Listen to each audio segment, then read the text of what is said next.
Hello students, आज हम लोग एल्काइल हैलाइड, अल्कोहल और ईथर चैप्टर शुरू करने वाले हैं। ये तीनों चीजें मैं एक ही साथ पढ़ाता हूं और इस चैप्टर को हाइड्रोकार्बन चैप्टर के बाद पढ़ना चाहिए। मैं आपको बता दूं कि सबसे पहले आपको पढ़ना है नॉमेनक्लेचर, फिर पढ़ना है आपको आइसोमेरिज्म, फिर पढ़ना है आपको जीओसी, फिर पढ़ना है आपको ग्रिग्नार्ड, फिर पढ़ना है आपको ऑक्सीडेशन, रिडक्शन एंड हाइड्रोलिसिस, फिर आपको पढ़ना है हाइड्रोकार्बन। ठीक है, ये 6 चैप्टर के बाद 7वां चैप्टर जो होगा है ना, वो आपका ये एल्काइल हैलाइड, अल्कोहल और ईथर होगा। तो हम ऑर्गेनिक इसी सीक्वेंस में आप पढ़ेंगे तो आपको चीजें समझ में आएंगी। तो आइए शुरू करते हैं। तो चैप्टर का नाम क्या है? एल्काइल हैलाइड, अल्कोहल और ईथर एंड ईथर। अब ये जो 3 चीजें हैं, एल्काइल हैलाइड, अल्कोहल और ईथर, ये 3 टॉपिक है। मन में आता होगा कि इन 3 टॉपिक्स को हम एक साथ क्यों पढ़ रहे हैं? ठीक है, क्या वजह है? हम एल्काइल हैलाइड को अलग क्यों नहीं पढ़ते हैं, हम अल्कोहल को अलग क्यों नहीं पढ़ते, हम ईथर को अलग क्यों नहीं पढ़ते? देखिए, हमारा जो अप्रोच है वो मैकेनिस्टिक अप्रोच है। और देखिए, आप किसी भी वर्जन ऑफ एग्जाम की तैयारी कर रहे हैं, अगर आप मैकेनिज्म से ऑर्गेनिक केमिस्ट्री सीखते हैं, आपको कुछ याद करने की जरूरत नहीं है। आप सारे क्वेश्चंस जो है आप बड़े इजीली कर लेंगे। ठीक है, अब ये 3 चैप्टर एक साथ पढ़ने की वजह क्या है? तो वजह यह है कि एल्काइल हैलाइड जो होते हैं,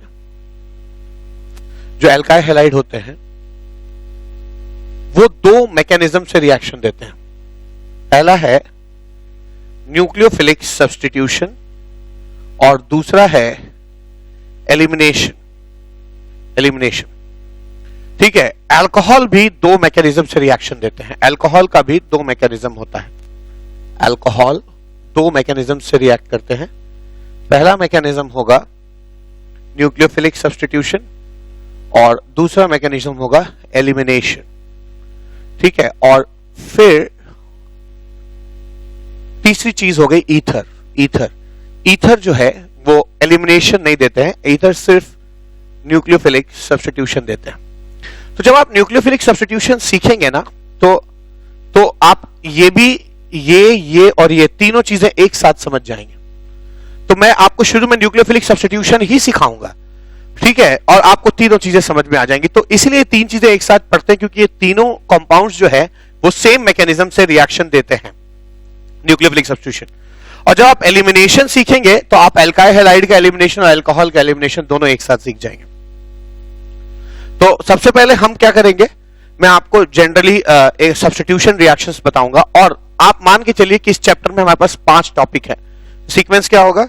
सबसे पहले हम पढ़ेंगे न्यूक्लियोफिलिक सब्स्टिट्यूशन इन एल्काइल हैलाइड, ये हमारा फर्स्ट टॉपिक होगा। फर्स्ट टॉपिक होगा।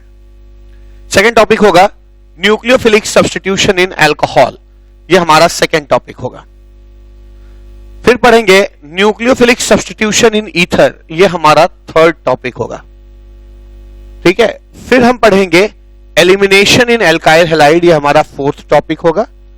और फिर हम लास्टली जाके क्या पढ़ेंगे? एलिमिनेशन इन अल्कोहल, ये हमारा 5th टॉपिक होगा। तो टोटल हम 5 टॉपिक्स में इस चैप्टर को बांट रखा है हमने। और सच पूछिए तो ये एक्चुअली 2 पार्ट्स पे है, न्यूक्लियोफिलिक सब्स्टिट्यूशन और एलिमिनेशन। न्यूक्लियोफिलिक सब्स्टिट्यूशन में हम न्यूक्लियोफिलिक सब्स्टिट्यूशन सीखेंगे, एल्काइल हैलाइड का न्यूक्लियोफिलिक सब्स्टिट्यूशन, अल्कोहल का न्यूक्लियोफिलिक सब्स्टिट्यूशन और ईथर का न्यूक्लियोफिलिक सब्स्टिट्यूशन। और second part of this chapter में हम क्या पढ़ेंगे? एलिमिनेशन पढ़ेंगे। और एलिमिनेशन में हम पढ़ेंगे एल्काइल हैलाइड का एलिमिनेशन और अल्कोहल का एलिमिनेशन। ठीक है, तो आपको ये बात समझ में आ गई कि हमको टोटल 5 टॉपिक इस चैप्टर्स में पढ़ने हैं। तो आइए पहला टॉपिक हम लोग शुरू करते हैं कि एल्काइल हैलाइड में न्यूक्लियोफिलिक सब्स्टिट्यूशन कैसे होता है। न्यूक्लियोफिलिक सब्स्टिट्यूशन इन एल्काइल हैलाइड। अब एल्काइल हैलाइड में जो न्यूक्लियोफिलिक सब्स्टिट्यूशन होता है वो कितने तरह का होता है, इसको भी समझा जाए तो एक्चुअली एल्काइल हैलाइड 4 तरह का न्यूक्लियोफिलिक सब्स्टिट्यूशन देते हैं। और हम इसको चारों को एक एक करके पढ़ेंगे। और जो यहां सीखेंगे वो अल्कोहल के लिए एज सच एक्सटेंड हो जाएगा। ठीक है, तो क्या क्या सब्स्टिट्यूशन के तरीके हैं? एल्काइल हैलाइड एक रिएक्शन देते हैं SN2, इसको कहते हैं न्यूक्लियोफिलिक सब्स्टिट्यूशन बाई मॉलिक्यूलर। इसको क्या कहते हैं? दो मॉलिक्यूल, इस रिएक्शन में मॉलिक्यूलरिटी 2 होती है, तो इसको कहते हैं न्यूक्लियोफिलिक सब्स्टिट्यूशन बाई मॉलिक्यूलर। ठीक है, एक न्यूक्लियोफिलिक सब्स्टिट्यूशन होता है SN1, ये होता है nucleophilic substitution nucleophilic substitution unimolecular, एक होता है SNNGP। तो SNNGP का मतलब होता है nucleophilic substitution neighbouring group participation. Nucleophilic substitution neighbouring group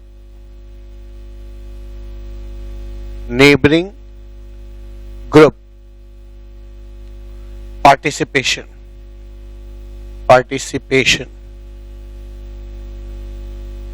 neighbouring group participation. और तीसरा जो मैकेनिज्म इसमें सीखना है वो है SNI। SNI का मतलब होता है न्यूक्लियोफिलिक सब्स्टिट्यूशन इंट्रामॉलिक्यूलर, है ना, न्यूक्लियोफिलिक सब्स्टिट्यूशन इंट्रामॉलिक्यूलर, ठीक है, इंट्रामॉलिक्यूलर। तो ये चार मैकेनिज्म से एल्काइल हैलाइड रिएक्शंस देते हैं। अल्कोहल भी इसमें से SN1 भी देते हैं, SN2 भी देते हैं, ठीक है। तो बहुत सारे मैकेनिज्म है अल्कोहल। तो हम क्या करेंगे पहले कि एल्काइल हैलाइड पढ़ने के पहले SN1 SN2 पहले पढ़ लेंगे। SNNGP और SNI एल्काइल हैलाइड के लास्ट लेग में आएगा। एल्काइल हैलाइड के सब्स्टिट्यूशन पढ़ते समय लास्ट पार्ट में ये दोनों भी आ जाएंगे। और जब ये तो आप सीख लेंगे SN1 क्या होता है, SN2 क्या होता है, तो अगला टॉपिक जो होगा न्यूक्लियोफिलिक सब्स्टिट्यूशन इन अल्कोहल, उसमें ये चीज जो अभी हम सीखेंगे एल्काइल हैलाइड के लिए वो वहां पे भी हम अप्लाई कर सकेंगे। और न्यूक्लियोफिलिक सब्स्टिट्यूशन इन ईथर जो होगा उसमें भी हमने जो यहां सीखा होगा उसको अप्लाई कर सकेंगे, ठीक है। तो अब हमारा जो नेक्स्ट टॉपिक है क्या है कि what is SN2 reaction mechanism. आइए न्यूक्लियोफिलिक सब्स्टिट्यूशन बाई मॉलिक्यूलर देखते हैं। SN2 मैकेनिज्म क्या होता है देखते हैं। SN2 अब होता क्या है, आप एक एल्काइल हैलाइड ले लीजिए CHHH और ये एल्काइल हैलाइड है। आप क्या करिए, इस पे न्यूक्लियोफाइल, आप न्यूक्लियोफिलिक सब्स्टिट्यूशन करना चाहते हैं, आपने न्यूक्लियोफाइल से अटैक कराया। तो होता क्या है, इस हैलाइड के पास लोन पेयर्स हैं। तो ये जब भी फ्रंट से अटैक करेगा, यहां देखिए ये वो सेंटर है जिस पे ये अटैक करना चाहता है। ये डेल्टा नेगेटिव होगा, सॉरी, क्योंकि हैलाइड्स ज्यादा इलेक्ट्रोनेगेटिव होते हैं, ये डेल्टा पॉजिटिव। ये इस सेंटर पे अटैक करना चाहता है, ये इस सेंटर पे अटैक करना चाहता है, इस सेंटर पे। लेकिन जैसे ही यहां आएगा रिपेल हो जाएगा। क्यों? क्योंकि इसके इलेक्ट्रॉन क्लाउड्स की वजह से न्यूक्लियोफाइल रिपेल हो जाएगा। तो मैं एक चीज तो कह सकता हूं कि फ्रंटल अटैक, यानी फ्रंट से जो अटैक है, फ्रंटल अटैक तो नहीं हो पाएगा, ठीक है, फ्रंटल अटैक। तो पहली चीज यही है, क्या सीखी हमने कि न्यूक्लियोफाइल, पहला पॉइंट, मैं कई सारे पॉइंट्स लिखाऊंगा इसमें।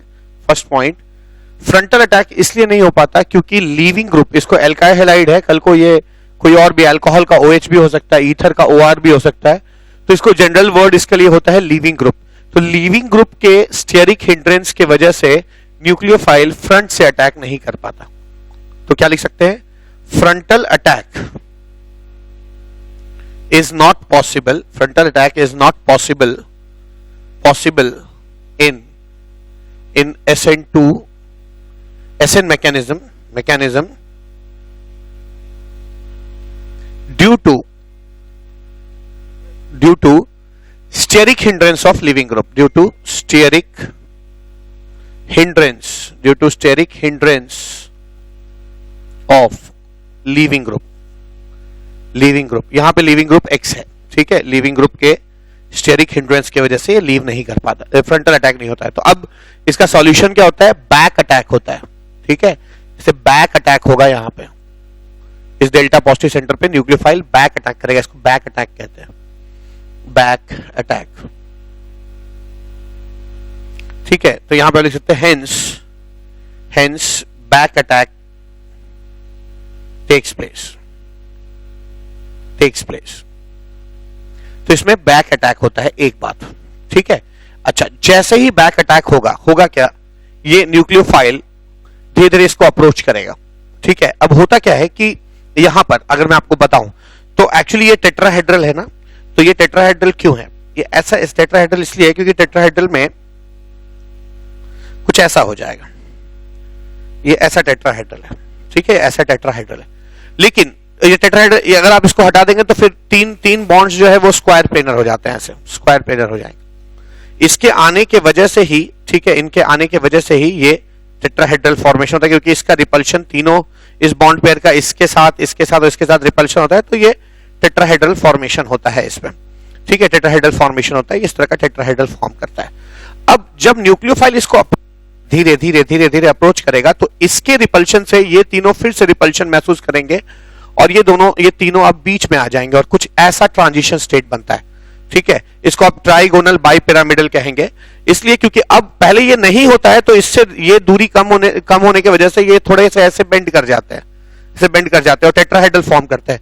पर अगर इधर से भी रिपल्शन होने लगे, इसके बॉन्ड पेयर का इन तीनों के साथ रिपल्शन होगा इधर से भी, तो दोनों तरफ जब रिपल्शन होगा तो ये तीनों लोग बीच में चले जाएंगे ऐसे। ठीक है, और ऐसे चले जाएंगे और ये एकदम ट्राइगोनल क्यों, ये तीन लोग ट्राइंगल बना रहे हैं, और एक ऊपर एक नीचे। अगर ये आप इनको तीनों को जोड़ेंगे तो एक पिरामिड बनेगा और नीचे भी एक पिरामिड बनेगा, इसलिए इसको ट्राइगोनल बाइपिरामिडल कहते हैं। तो होगा क्या, ये सिंगल स्टेप रिएक्शन है और धीरे धीरे न्यूक्लियोफाइल जब अप्रोच करेगा तो ये तीनों हाइड्रोजन जो है, मैंने अभी जैसे दिखाया आपको, सीधे होने लगेंगे। तो यहां पर कुछ ऐसा हो जाएगा कि ये न्यूक्लियोफाइल जो है वो धीरे धीरे जो है इनके साथ बॉन्ड बनाने लगेगा और ये तीनों हाइड्रोजन जो है वो एक ही प्लेन में आ जाएंगे, ऐसे एक ही प्लेन में आ जाएंगे और ये धीरे धीरे जो है ये लीव करना शुरू करेगा।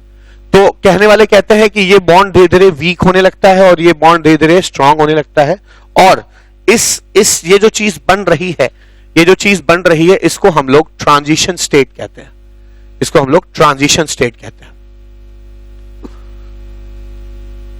ट्रांजिशन स्टेट कहा जाता है।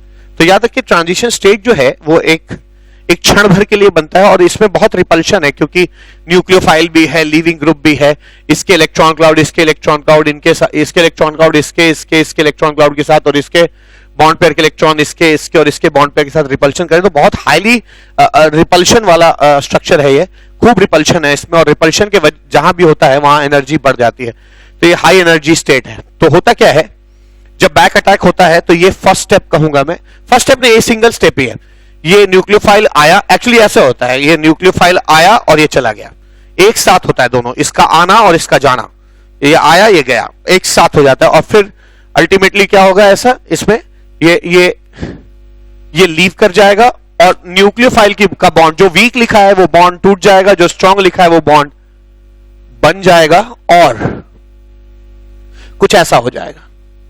अब जैसे ये जाएगा तो ये यहां का जो लोन पेयर इन तीनों के साथ रिपल्शन कर रहा है, जिसकी वजह से ये एक प्लेन में था, जैसे जैसे ये ये बॉन्ड पेयर दूर जाता जाएगा, ये अब इधर से ज्यादा रिपल्शन महसूस करेंगे, इधर से कम, तो ये धीरे धीरे इस तरफ झुक जाएंगे और एक तरह से ये टेट्राहेड्रल का इन्वर्जन हो जाएगा, है ना। पहले टेट्राहेड्रल ऐसे था, ये तीन लोग ऐसे थे, है ना, ऐसे थे, और अब जो है ये तीन लोग पहले ऐसे थे और अब ये ऐसे हो जाएंगे, है ना। तो इस तरह के जो टेट्राहेड्रल का जो इन्वर्जन हो गया है, इस टेट्राहेड्रल के इन्वर्जन को हम लोग वाल्डेन इन्वर्जन कहते हैं।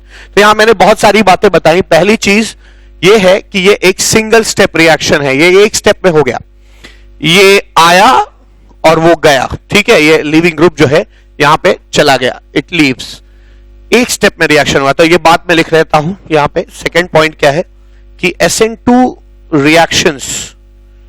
reactions are single step reactions, single step reaction हो गए ये SN2 रिएक्शंस जो है वो सिंगल स्टेप रिएक्शन होंगे, ठीक है। और ये सिंगल स्टेप रिएक्शन में चूंकि एक ही स्टेप है तो रेट डिटरमाइनिंग स्टेप यही होगा, ठीक है, रेट डिटरमाइनिंग स्टेप यही होगा। और रेट डिटरमाइनिंग स्टेप अगर यही होगा तो फिर रेट डिटरमाइनिंग स्टेप में मैं देख रहा हूं कि दो लोग इन्वॉल्व है, एक एल्काइल हैलाइड और एक न्यूक्लियोफाइल। तो तीसरी बात क्या कह सकता हूं, since it is a single step reaction, hence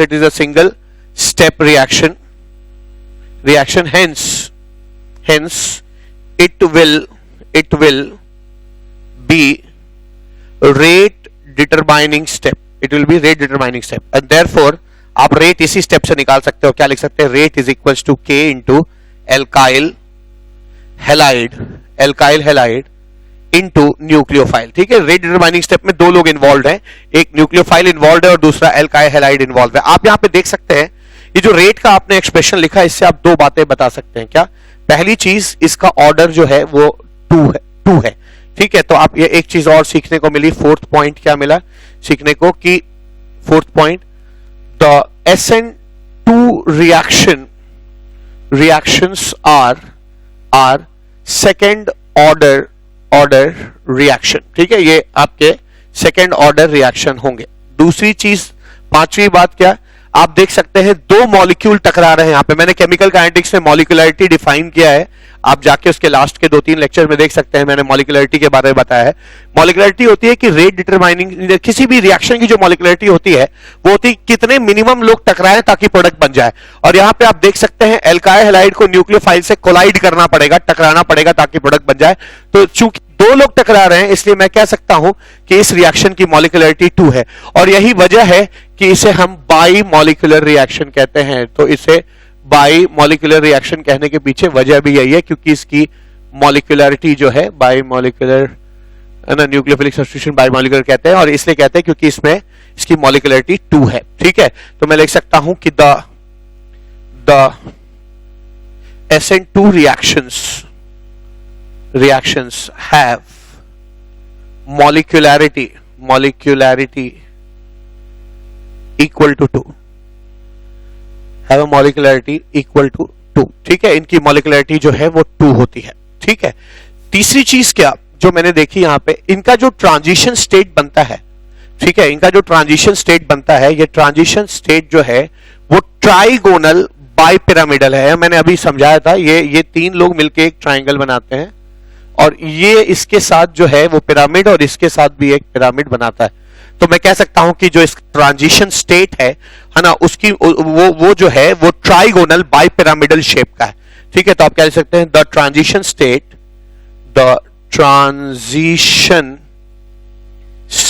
is trigonal bi pyramidal in shape. ठीक है, trigonal bi pyramidal in shape.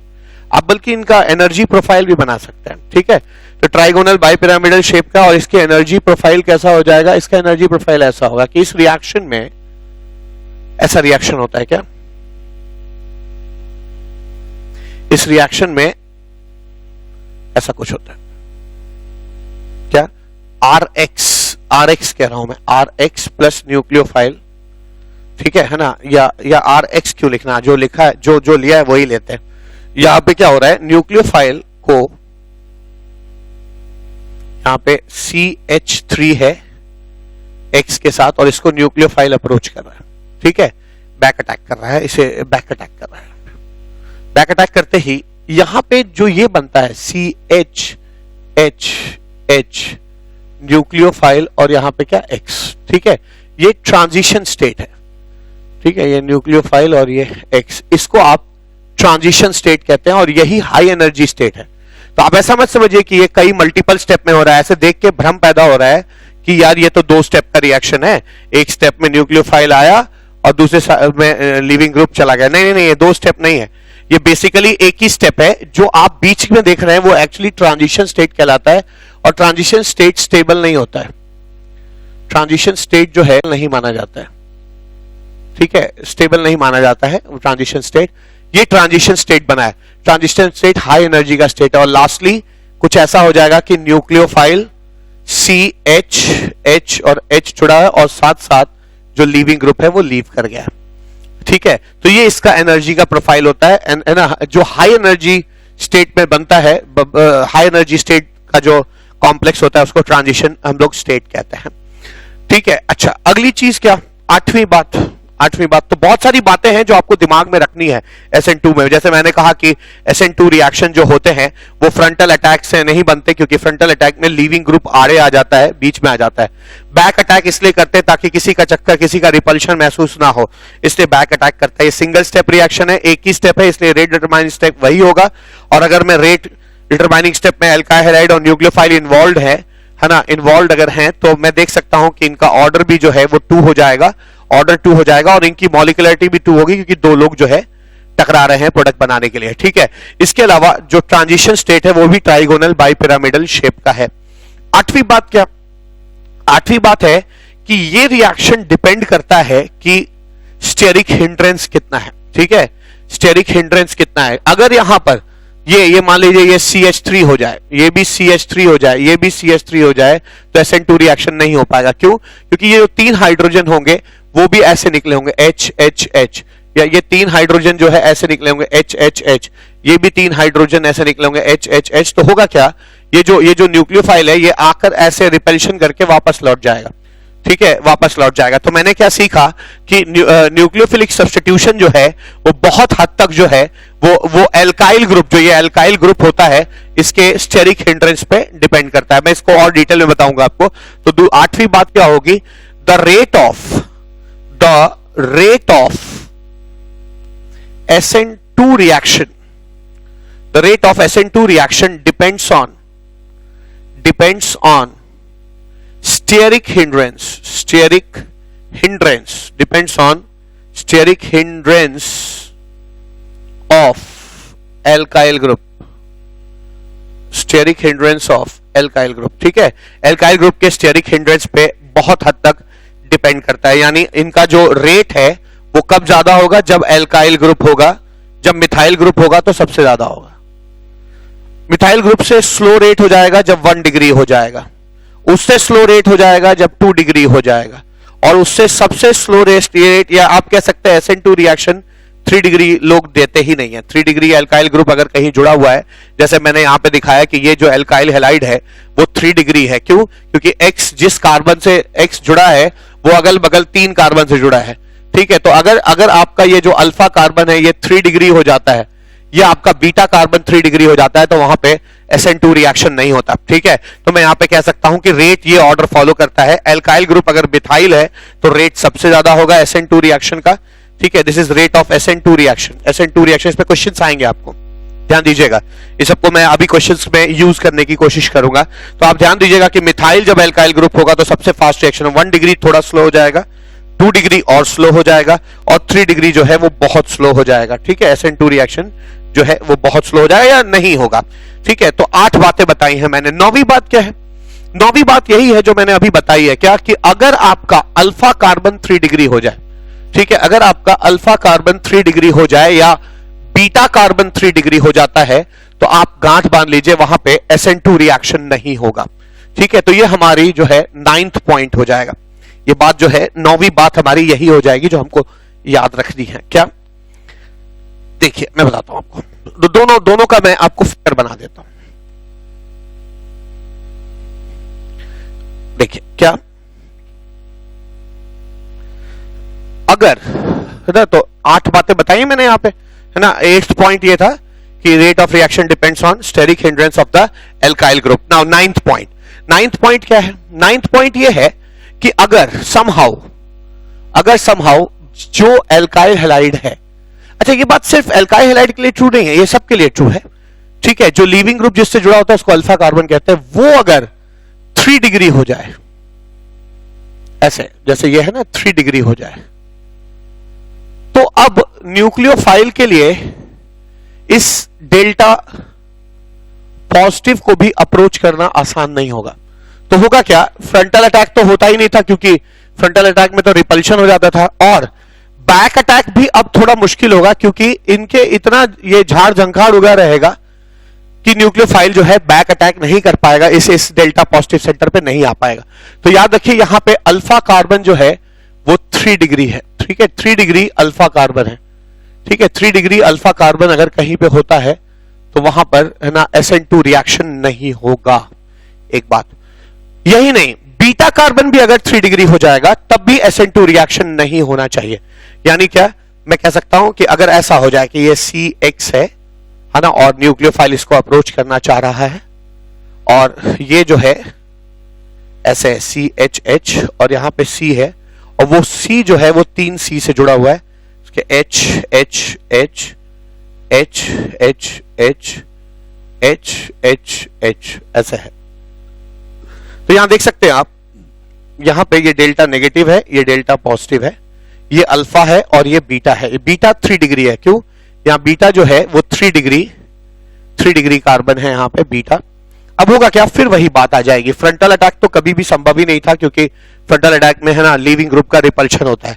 अब बैक अटैक की बात करिए, आपको यहां पहुंचना है, बैक से, तो ये सब जो है ये सारे लोग विघ्न पैदा करेंगे और रिपल्शन से न्यूक्लियोफाइल को भगा देंगे, तो यहां पर ये रिएक्शन भी नहीं होगा। तो मैंने क्या सीखा, 9th पॉइंट क्या है हमारे जो हमने अभी सीखा, 9th पॉइंट ये है कि अगर कभी भी किसी रिएक्शन में, SN2 रिएक्शन में अगर अल्फा हाइड्रोजन या बीटा हाइड्रोजन 3 डिग्री अगर हो जाएगा तो वो रिएक्शन नहीं होगा, ठीक है, वो रिएक्शन नहीं होना चाहिए, ठीक है। तो इस बात को दर्ज कर लेते हैं, लिख लेते हैं, क्या लिखेंगे यहां पे 9th पॉइंट है, इफ अल्फा और beta carbon turns out to be 3 degree, then SN2 reaction will not take place, ठीक है, will not take place। तो 9th पॉइंट क्या बताया मैंने आपको कि अगर है ना अल्फा कार्बन जो है ना 3 डिग्री हो जाए या बीटा कार्बन 3 डिग्री हो जाए तो वहां पर SN2 रिएक्शन नहीं होगा। आप सिलसिलेवार ढंग से वहां पे मना कर सकते हैं कि हाँ भाई ये वाला रिएक्शन नहीं होना चाहिए, ठीक है। एक बात और यहां पे क्या जाननी है, दूसरी बात देखिए, SN1 रिएक्शन में अभी आप पढ़ेंगे, SN1 रिएक्शन में कार्बोकेटायन बनेगा, अभी मैं थोड़ी देर में बताऊंगा आपको SN1 रिएक्शन। तो SN1 रिएक्शन में कार्बोकेटायन बनता है और कार्बोकेटायंस जो होते हैं वो रीअरेंज करने की टेंडेंसी रखते हैं, पर आपने देखा SN2 रिएक्शन में ट्रांजिशन स्टेट बनता है, कार्बोकेटायन नहीं बनता, ट्रांजिशन स्टेट बनता है और ट्रांजिशन स्टेट कभी भी रीअरेंजमेंट नहीं करते हैं। तो 8वें पॉइंट के बाद 9th पॉइंट क्या हो जाएगा, 9th पॉइंट, ठीक है 9th हो गया, सॉरी 10th पॉइंट क्या हो जाएगा, 10th पॉइंट है कि इस SN2 रिएक्शन में कोई भी रीअरेंजमेंट नहीं होगा, there won't be any rearrangement in SN2 reaction. SN2 reaction में चूंकि ट्रांजिशन स्टेट बनता है, जैसे मैंने बताया अभी, तो इसमें रीअरेंजमेंट नहीं होगा। 11वीं बात क्या, आमतौर पे होता क्या है कि आप जब न्यूक्लियोफाइल अटैक करता है तो ये जो कार्बन है ये है तो न्यूट्रल, एक न्यूट्रल सेंटर है, न्यूट्रल सेंटर पे न्यूक्लियोफाइल अटैक करता है, तो अगर ये न्यूट्रल है और न्यूक्लियोफाइल भी न्यूट्रल हो जाएगा तो दोनों एक दूसरे के प्रति अट्रैक्ट ही नहीं होंगे। तो कम से कम या तो ये न्यूट्रल है तो वो चार्ज हो, या ये अगर कभी चार्ज होगा तो वो न्यूट्रल चल सकता है, न्यूट्रल और नेगेटिव दोनों चलेगा। तो ध्यान रखिएगा SN2 रिएक्शन में ये न्यूट्रल स्पीशी होता है अल्काइल हैलाइड, इसलिए न्यूक्लियोफाइल को चार्ज होना चाहिए, और जितने भी न्यूक्लियोफाइल चार्ज होते हैं उनको स्ट्रॉन्ग न्यूक्लियोफाइल कहते हैं। तो एक चीज और हमने सीखी क्या कि SN2 रिएक्शन में चूंकि अल्काइल हैलाइड न्यूट्रल होते हैं इसलिए हमारा न्यूक्लियोफाइल जो है वो चार्ज होना चाहिए, और चार्ज न्यूक्लियोफाइल को हम लोग स्ट्रॉन्ग न्यूक्लियोफाइल कहते हैं, इसलिए SN2 रिएक्शन हमेशा स्ट्रॉन्ग न्यूक्लियोफाइल्स देंगे। तो अगली चीज क्या सीखी हम लोगों ने, SN2 reaction is given by strong nucleophiles, ठीक है, स्ट्रॉन्ग न्यूक्लियोफाइल्स का मतलब हो गया वो न्यूक्लियोफाइल्स जो कि चार्ज्ड होंगे, जो कि नेगेटिवली चार्ज होते हैं, उनको हम लोग स्ट्रॉन्ग न्यूक्लियोफाइल्स कहते हैं, ठीक है, स्ट्रॉन्ग न्यूक्लियोफाइल्स। ब्रैकेट में लिख सकते हैं they are charged, they are basically negatively charged, ठीक है। फॉर एग्जाम्पल बहुत सारे हो सकते हैं, जैसे OH माइनस हो गया, या SH माइनस हो गया, या CN माइनस हो गया, या PHO माइनस हो गया, ठीक है ना। तो जिसमें भी नेगेटिव चार्ज आपको दिखेगा वो सारे लोग जो है ना इस कैटेगरी में फॉल करेंगे, जैसे RO माइनस हो गया, या है ना N3 माइनस न्यूक्लियोफाइल हो गया, ये सारे लोग जो है इस कैटेगरी में फॉल करेंगे, NC-CN दोनों हो जाएगा, ठीक है। इसके अलावा एक चीज याद रखिएगा, Ag2O ड्राई अगर कहीं लिखा है तो इसका मतलब ऑक्साइड वहां पे मौजूद है न्यूक्लियोफाइल की तरह, और Ag2O अगर मॉइस्ट लिखा है तो याद रखिए मॉइस्चर के साथ मिलकर AgOH बना देगा, और AgOH में आपका OH माइनस न्यूक्लियोफाइल होगा।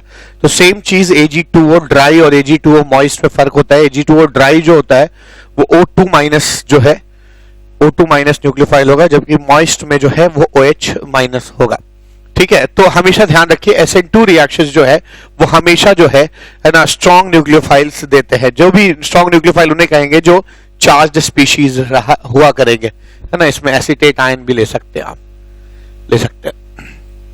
तो मैंने अब तक आपको 10-11 बातें बताई हैं इस SN2 रिएक्शन में कि SN2 रिएक्शन में फ्रंटल अटैक नहीं होता, SN2 में बैक अटैक होता है, ये सिंगल स्टेप रिएक्शन है, ये ऑर्डर इसका 2 होता है, इसकी मॉलिक्युलरिटी 2 होती है, इसमें ट्रांजिशन स्टेट ट्राइगोनल प्लेनर बनता है ना। और इसमें rate of SN2 reaction is decided by the steric hindrance से डिसाइड होता है, ठीक है।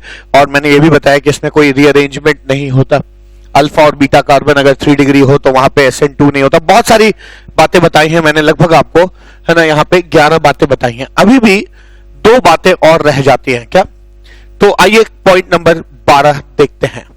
अब 12th बात क्या है कि जब भी SN2 रिएक्शंस होते हैं उसमें टेट्राहेड्रल का इन्वर्जन हो जाता है, ठीक है। तो पॉइंट नंबर 12 क्या हो जाएगा, समझिएगा। अगर मान लीजिए यहां पर एक ग्रुप है R1, R2, R3 और ये मान लीजिए X है, ठीक है। अब आप जानते हैं कि जब इस पे न्यूक्लियोफाइल अटैक करता है तो क्या होता है, न्यूक्लियोफाइल जब अटैक करेगा, मान लीजिए R1, R2, R3, ये कोई ऐसा नहीं कि एल्काइल ग्रुप है, कोई भी ग्रुप हो सकता है, हाइड्रोजन भी हो सकता है। मान लीजिए ये चला गया, तो होता क्या है, न्यूक्लियोफाइल जैसे ही आता है ना, ये ट्रांजिशन स्टेट बनता है और न्यूक्लियोफाइल जब जुड़ता है तो ये तीनों उस तरफ घूम जाते हैं। मतलब कैसे हो जाता है, nucleophile, carbon, R1, R2, R3, ठीक है। तो होता क्या है कि जो ये टेट्राहेड्रल पहले ऐसे था वो अब बीच में ऐसे होके और फिर इस साइड हो जाता है, इस साइड चीजें ऐसे हो जाती। पहले ये 3 टेट्राहेड्रल के जो टांगे थी वो इस तरफ थी, अब इस तरफ हो गई, तो उल्टा हो गया, ऐसे से ऐसे हो गया। इस टेट्राहेड्रल अगर ये कायरल सेंटर होता और अगर मैं ये ग्रुप 1, 2, 3 और ये 4 होता और इनकी प्रायोरिटीज जो है ना इस तरह से होती कि मान लीजिए कि है ना ये फर्स्ट प्रायोरिटी वाला है, ये सेकंड, ये थर्ड और ये फोर्थ, और फिर पलटने के बाद भी ये फर्स्ट, सेकंड और थर्ड और ये फोर्थ प्रायोरिटी का होता, तो आप समझ लीजिए कि इन्वर्जन हो जाएगा टेट्राहेड्रल का। अगर ये R कॉन्फ़िगरेशन होगा तो S हो जाएगा, ठीक है। तो टेट्राहेड्रल का इन्वर्जन हो जाना, अगर ये चीज ऐसे ही रह जाती है ना, ये चीज ऐसे ही रह जाती, R1, R2, R3 और इधर न्यूक्लियोफाइल ऐड होता जैसा कि SN1 में होता, तो इसको हम लोग रिटेंटेड प्रोडक्ट कहते हैं। लेकिन यहां इसको रिटेंटेड कहते हैं कि ये रिटेंशन रह गया, जैसे टेट्राहेड्रल था वैसा ही रह गया। लेकिन अगर टेट्राहेड्रल ऑपोजिट हो जाता है तो हम इसको इन्वर्जन कहते हैं, और मोर स्पेसिफिकली इसको हम लोग वॉल्डेन इन्वर्जन कहते हैं। तो 11वीं बात क्या सीखने को मिली कि अगर SN2 रिएक्शन होता है और ये की एटम कायरल होता है तो उसके टेट्राहेड्रल का इन्वर्जन हो जाता है, उल्टा हो जाता है। मैं अभी लिख सकता हूं, और इस इन्वर्जन को हम लोग वॉल्डेन इन्वर्जन कहते हैं। तो क्या लिख सकते हैं कि इन SN2 रिएक्शंस, इन SN2 मैकेनिज्म वॉल्डेन इन्वर्जन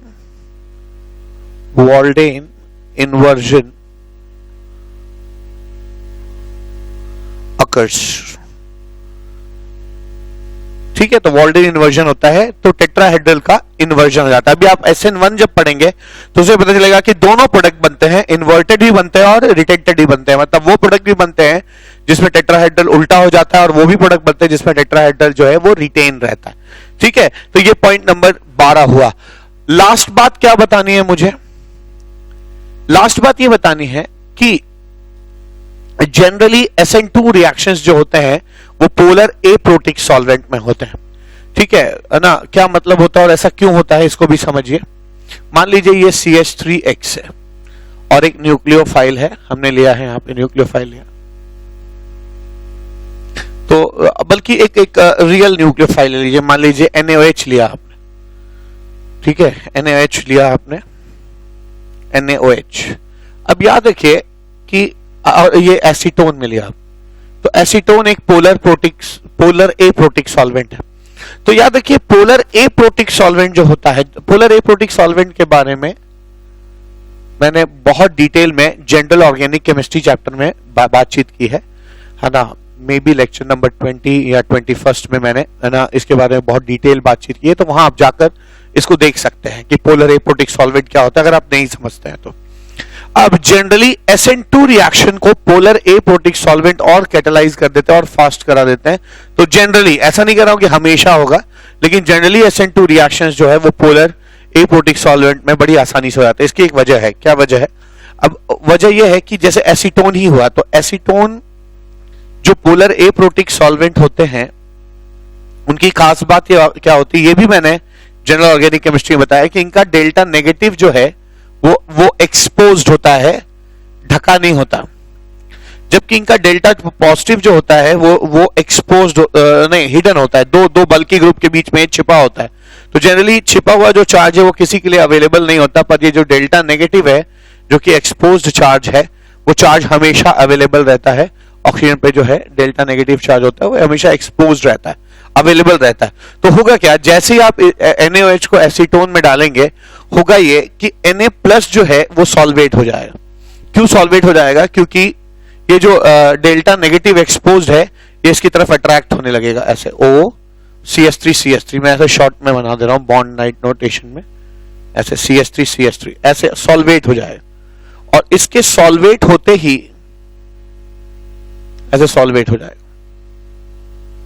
तो इसलिए क्योंकि इसके पास जो डेल्टा नेगेटिव है वो एक्सपोज्ड है, ठीक है। तो डेल्टा नेगेटिव जो है वो एक्सपोज्ड होने की वजह से ये सॉल्वेट कर देंगे सिर्फ सोडियम को। OH को सॉल्वेट करने के लिए जो पॉजिटिव चार्ज है वो हिडन होता है, ठीक है, हिडन होता है, इसलिए OH जो नेगेटिव चार्ज है न्यूक्लियोफाइल वो सॉल्वेट नहीं हो पाता। तो पहले क्या था, ये जो सोडियम आयन और OH आयन एक दूसरे के पास थे तो OH कहीं दूर नहीं जाता, उसके अट्रैक्शन में पड़ा था। लेकिन अब जैसे आप एसीटोन में डालेंगे, एसीटोन जो है वो Na को अलग करके उसको सॉल्वेट कर लेगा, घेर लेगा, और OH जो है वो फ्री हो जाएगा। और चूंकि इसके बगल में कोई पॉजिटिव चार्ज नहीं है तो ये जो है काफी अनस्टेबल हो जाएगा, क्योंकि एक पॉजिटिव के बगल में आप नेगेटिव रखते हैं तो वो स्टेबलाइज करता है। अब ये जब अनस्टेबल हो जाएगा तो ये तुरंत अवेलेबल हो जाएगा अटैक करने के लिए, ठीक है। तो ये पॉजिटिव सेंटर खोजना शुरू किया, क्योंकि पहले ही इस पॉजिटिव के इन्फ्लुएंस में था तो कहीं जाता नहीं था, लेकिन जब ये पॉजिटिव इससे अलग कर दिया जाएगा सॉल्वेंट के द्वारा, पोलर एपोटिक सॉल्वेंट के द्वारा, तो अब इसका ये जो OH है ये फ्रीली अवेलेबल रहेगा, ठीक है, ये हमेशा अवेलेबल रहेगा अटैक करने के लिए, क्योंकि ये खोजेगा कि अब पॉजिटिव, चूंकि ये पॉजिटिव चला गया तो नया पॉजिटिव चार्ज जो है वो सर्च करने की कोशिश करेगा, तो ये इस पॉजिटिव सेंटर पे अटैक कर देगा, इस पॉजिटिव सेंटर पे अटैक कर देगा। तो आप देख रहे हैं कि अक्सर SN2 रिएक्शंस जो है वो SN2 रिएक्शन जो है वो पोलर एपोटिक सॉल्वेंट से फैसिलिटेट हो जाता है। फिर समझाता हूं मैं। पोलर एपोटिक सॉल्वेंट ऐसे सॉल्वेंट होते हैं जिनमें जो पोलर तो होते ही हैं और उनमें एसिडिक हाइड्रोजन नहीं होता। आमतौर पे ऐसे सॉल्वेंट्स की खास बात यह रहती है कि इनका डेल्टा नेगेटिव चार्ज एक्सपोज्ड होता है और डेल्टा पॉजिटिव चार्ज हिडन होता है। तो जब भी आप पोलर एपोटिक सॉल्वेंट यूज करते हैं SN2 मैकेनिज्म में, तो होता क्या है, ये पोलर एपोटिक सॉल्वेंट इसका जो पॉजिटिव पार्ट है उसको सॉल्वेट कर देगा और जो इसका नेगेटिव पार्ट है उसको फ्री छूट जाएगा, जो कि आमतौर पे अकेले होने की वजह से अनस्टेबल होगा तो नया पॉजिटिव सेंटर तलाश करेगा और उसको अक्सर एल्काइल हैलाइड पे पॉजिटिव सेंटर मिल जाएगा। तो आप देख रहे हैं इस सॉल्वेंट को डालते ही ये अलग हो जाता है और अटैक करने की टेंडेंसी इसकी बढ़ जाती है। तो 13वीं बात क्या सीखी हम लोगों ने कि है ना,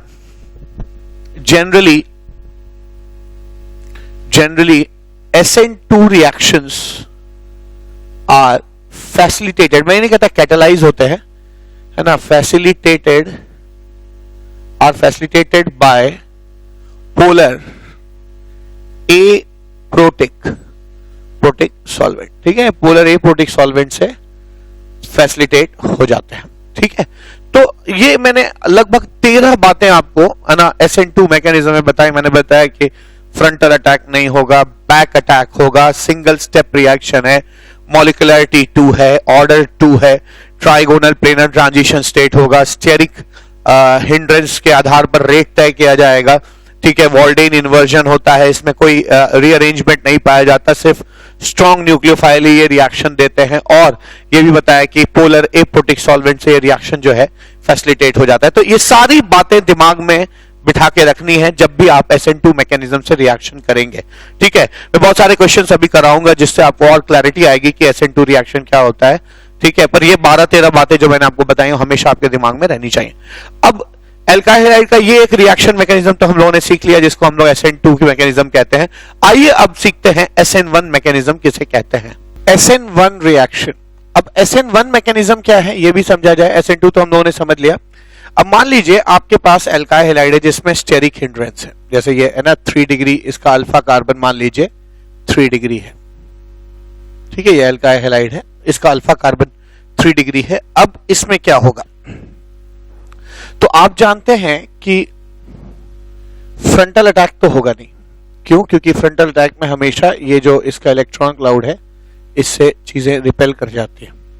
ठीक है ना, रिपेल कर जाएंगी, तो यहां पे फ्रंटल अटैक तो होगा नहीं, मुश्किल है।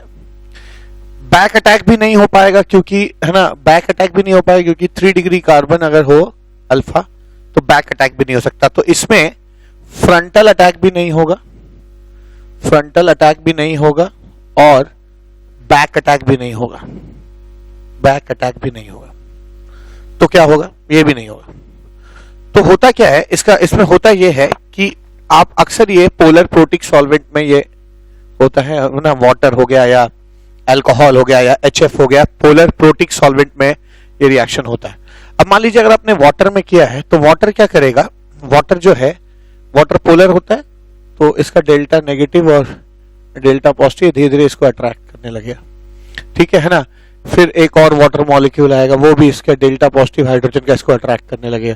फिर एक और वाटर मॉलिक्यूल H इस पे delta positive delta negative attract करने लगेगा। फिर वाटर धीरे धीरे इसको जो है हाइड्रेट करना शुरू कर देगा और हाइड्रोजन जो है इस तरह से ऐसे लगातार इस नेगेटिव के को खींचा जाएगा और खींचते खींचते वाटर इसको सॉल्वेट करते करते करते एक दिन ये इसके वाटर के अट्रैक्शन की वजह से टूट के अलग हो जाए।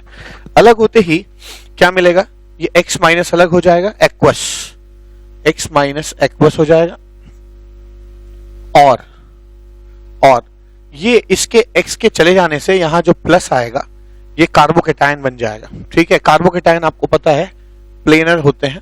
ठीक है, चपटे होंगे, sp2 हाइब्रिडाइजेशन होगा, बिल्कुल ये सब एक ही प्लेन में आएंगे, CH3 CH3 CH3 ऐसे। मैं इसलिए इसको ऐसे बना रहा हूं और बल्कि ये जो है ना ये p ऑर्बिटल है, ये इसमें प्लस चार्ज होगा, कार्बोकेटायन बनेगा। तो होता क्या है SN1 रिएक्शन में है ना, फर्स्ट स्टेप इसका स्लो स्टेप होता है और रेट डिटरमाइनिंग स्टेप होता है ना। ये this is the slowest step है और ये रेट डिटरमाइनिंग स्टेप भी है, रेट डिटरमाइनिंग स्टेप है। ठीक है, तो पहले स्टेप में क्या हुआ, हमने देखा कि ये जो है फ्रंटल अटैक भी नहीं हो पाया, बैक अटैक इसलिए नहीं हो पाया क्योंकि अल्फा कार्बन जो है वो 3 डिग्री है। तो nature has got its own ways. तो वाटर ने क्या किया, वाटर ने इस डेल्टा नेगेटिव को हाइड्रोजन, वाटर में जो हाइड्रोजन है उसका डेल्टा पॉजिटिव धीरे धीरे अट्रैक्ट करेगा और ये इसको खींच के निकाल दिया, ये कार्बोकेटायन बना। ठीक है, कार्बोकेटायन बनते ही इसका स्टेरिक हिंड्रेंस खत्म हो गया, अभी चपटा हो गया। तो न्यूक्लियोफाइल कहीं से भी ऊपर या नीचे या अगर ऐसे समझेंगे तो आगे से और पीछे से दोनों जगह से अटैक कर सकता है। ठीक है, अब अगले स्टेप में क्या होता है, अगला स्टेप जो है वो नॉन सेलेक्टिव है, मतलब अगला स्टेप फास्ट भी होगा, अगला स्टेप फास्ट भी होगा और नॉन सेलेक्टिव होगा। मतलब जितने अवेलेबल न्यूक्लियोफाइल होंगे, जो न्यूक्लियोफाइल यहां नहीं जुड़ा अब वो यहां जुड़ेगा। ठीक है, तो मैं यहां लिख रहा हूं न्यूक्लियोफाइल लिख रहा हूं फिर से।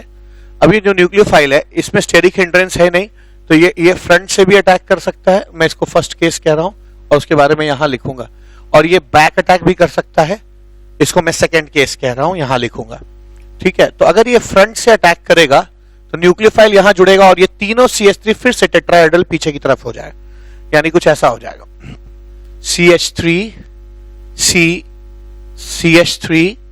CH3 और न्यूक्लियोफाइल ये बनेगा। ठीक है, आप देख रहे हैं कि पहले भी जो टेट्राहेड्रल था उसके भी तीनों जो आर्म्स थे वो इस ऐसे थे और इस टेट्राहेड्रल के भी तीनों आर्म्स ऐसे हैं।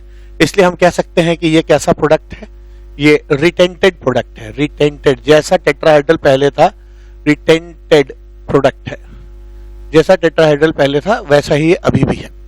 सेकंड केस क्या है, जब ये यहां अटैक करेगा तो ये तीनों पीछे हो जाएंगे, ठीक है, अगर ये बैक अटैक करेगा तो न्यूक्लियोफाइल इस तरफ से जुड़ेगा और ये तीनों CH3 जो इस तरफ मुड़ जाएंगे तो कुछ चीजें ऐसे दिखाई पड़ेंगी, nucleophile C, CH3, CH3, CH3। इसको हम लोग इन्वर्टेड प्रोडक्ट कहेंगे, इन्वर्टेड प्रोडक्ट कहा जाएगा, इसको इन्वर्टेड प्रोडक्ट कहेंगे।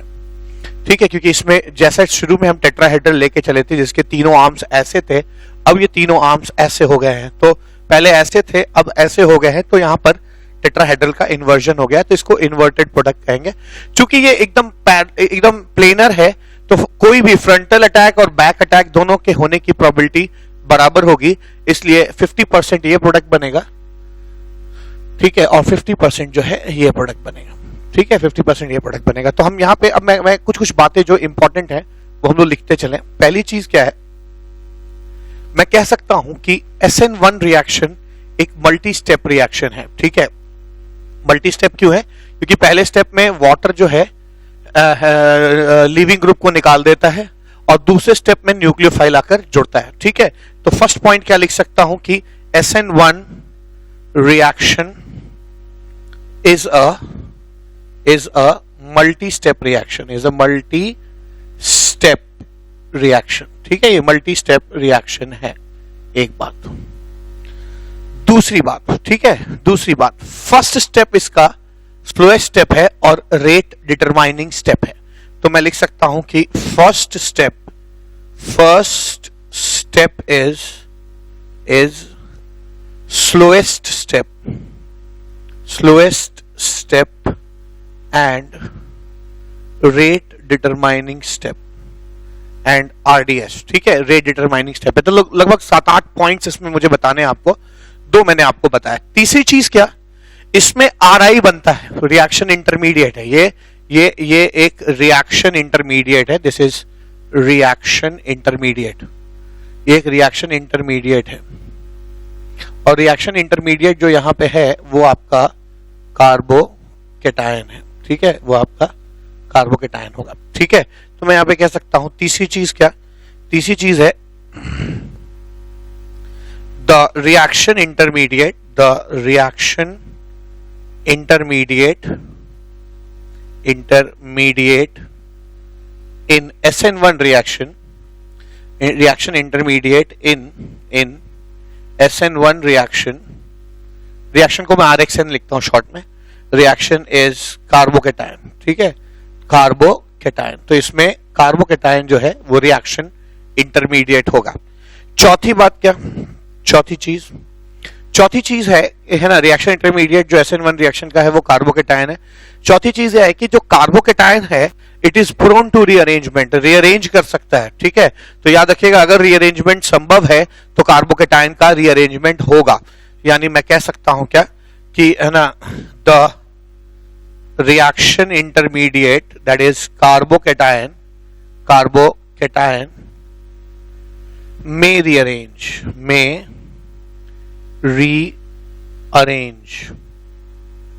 may rearrange। ठीक है, कार्बोकेटायन जो है वो रीअरेंज कर सकता है। ठीक है, में रीअरेंज, तो एक चीज तो ये हो गई कि कार्बोकेटायन रीअरेंज कर सकता है। अगर आप रेट डिटरमाइनिंग स्टेप यानी जो स्लोएस्ट स्टेप है, ठीक है, अगर आप इसको ध्यान से देखें तो इस स्टेप में एल्काइल हैलाइड इन्वॉल्व है और वाटर इन्वॉल्व है। वाटर बहुत ज्यादा मात्रा में है, कोई भी चीज अगर एक्सेस में होती है तो रेट डिसाइडिंग फैक्टर नहीं होता वो। ठीक है, तो मैं कह सकता हूं कि इस स्टेप में सिर्फ एल्काइल हैलाइड इन्वॉल्व है। तो पांचवी बात मैं क्या लिख सकता हूं, फिफ्थ पॉइंट लिख सकता हूं कि इस रिएक्शन SN1 का जो रेट है वो हो जाएगा K इंटू एल्काइल हैलाइड। ठीक है, एल्काइल हैलाइड ऐसे लिख सकते हैं, K इंटू एल्काइल हैलाइड का पावर 1। तो कह सकता हूं कि SN1 रिएक्शन जो होता है, 6 पॉइंट जो SN1 रिएक्शन होता है उसका ऑर्डर जो है वो 1 होता है और मॉलिक्यूलरिटी भी 1 होती है, इसीलिए हम लोग जो है इसको SN1 कहते हैं। 1 यहां पर मॉलिक्यूलरिटी बताता है, न्यूक्लियोफिलिक सब्स्टिट्यूशन यूनिमॉलिक्यूलर कहा जाता है इसको।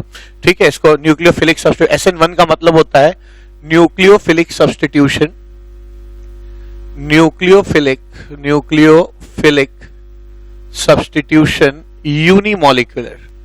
यूनिमॉलिक्यूलर कहा जाता है। ठीक है, तो आप कह सकते हैं कि SN1 रिएक्शन में का जो ऑर्डर होगा ऑर्डर जो है वो 1 होता है और इसकी मॉलिक्यूलैरिटी जो है वो भी 1 होगी। ठीक है, तो टोटल मैंने यहां पे अब तक आपको 6 बातें बताई हैं। 7वीं बात क्या है? 7वीं बात ऐसे रिएक्शंस जो होते हैं, जैसे SN1 रिएक्शन जो है ना, SN1 रिएक्शन का जो रेट ऑफ रिएक्शन है वो कहीं ना कहीं इस कार्बोकेटाइन की स्टेबिलिटी पर डिपेंड करेगा, ध्यान दीजिएगा। ठीक है, कार्बोकेटाइन की स्टेबिलिटी पर डिपेंड करेगा। तो आप जैसे SN2 रिएक्शन का जो रेट है वो स्टेरिक हिंड्रेंस पर एल्काइल ग्रुप पे डिपेंड करता है। जितना एल्काइल ग्रुप स्टेरिकली हिंडर्ड था, SN2 रिएक्शन उतना ही स्लो हो जाता है। लेकिन SN1 रिएक्शन में स्टेरिक हिंड्रेंस बहुत मायने नहीं रखता, क्योंकि स्टेरिक हिंड्रेंस ऑलमोस्ट खत्म हो जाता है। यहाँ पे कार्बोकेटाइन जो है वो प्लेनर होता है, स्टेरिक हिंड्रेंस है नहीं यहाँ पे। तो स्टेरिक हिंड्रेंस डिसाइडिंग फैक्टर नहीं होता है न्यूक्लियोफाइल के अटैक पे।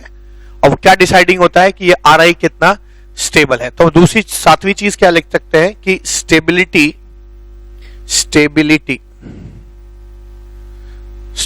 of carbocation is directly proportional to stability of मैं यहां पे क्या लिख रहा हूं, लिखना चाहिए मुझे rate of SN1 reaction, rate of SN1 reaction is directly proportional to stability of carbocation. ठीक है, कार्बोकेटाइन की स्टेबिलिटी पर डिपेंड करता है। 8वीं बात, ठीक है, कार्बोकेटाइन की स्टेबिलिटी पर डिपेंड करता है। 8वीं बात क्या, ये रिएक्शन ना हो पाता अगर हाइड्रोजन के ऊपर पॉजिटिव चार्ज ना होता, डेल्टा पॉजिटिव नहीं होता, क्योंकि ये डेल्टा पॉजिटिव इस हैलोजन के डेल्टा नेगेटिव को क्या कर रहा है, अट्रैक्ट कर रहा है। तो जिन सॉल्वेंट्स में हाइड्रोजन के ऊपर डेल्टा पॉजिटिव होता है उनको हम लोग पोलर प्रोटिक सॉल्वेंट कहते हैं। मैंने जीओसी के लेक्चर नंबर 20 से 25 के बीच में इसको पढ़ा है, आप जाके वहां देख सकते हैं कि पोलर प्रोटिक सॉल्वेंट क्या होता है। ठीक है, तो याद रखिए कि मैं यहाँ पे लिख सकता हूं कि ये रिएक्शन तभी होगा जब हमारा सॉल्वेंट जो है वो पोलर प्रोटिक होगा। पोलर प्रोटिक सॉल्वेंट उसे कहते हैं जिसमें सॉल्वेंट में प्रोटिक वर्ड है ना, पोलर भी होगा और प्रोटिक होगा। प्रोटिक मींस हाइड्रोजन के ऊपर डेल्टा पॉजिटिव साइन होना चाहिए, तो पोलर प्रोटिक सॉल्वेंट कहते हैं। तो यहां पे मैं लिख सकता हूं क्या कि SN1 reaction occurs in polar protic solvents। ठीक है, पोलर प्रोटिक सॉल्वेंट में ही होगा और कहीं नहीं होगा। ठीक है, तो पोलर प्रोटिक सॉल्वेंट होना बहुत जरूरी है। दूसरी चीज क्या है ना, 9th पॉइंट क्या हो जाएगा कि ये जो आखिरी स्टेप, सेकंड स्टेप है, ये एक फास्ट स्टेप होता है और इस स्टेप में इस न्यूक्लियोफाइल के अलावा कोई और न्यूक्लियोफाइल होगा तो उसके भी जुड़ने की उतनी ही प्रोबेबिलिटी होगी। यानी हम क्या कहते हैं कि जो सेकंड स्टेप है it is a fast step and non selective. Non selective means कि ये सेलेक्ट नहीं करता कि यही वाला न्यूक्लियोफाइल जुड़ेगा मुझसे। जो कोई अवेलेबल है, जो भी न्यूक्लियोफाइल अवेलेबल है वो सब उससे जुड़ने की टेंडेंसी रखते हैं इस स्टेप में। तो मैं क्या लिख सकता हूं कि second step is a fast step. Second step is a fast step and is non-selective. That is non-selective.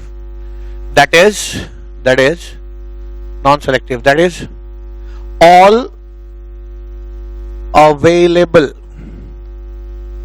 nucleophiles have a tendency to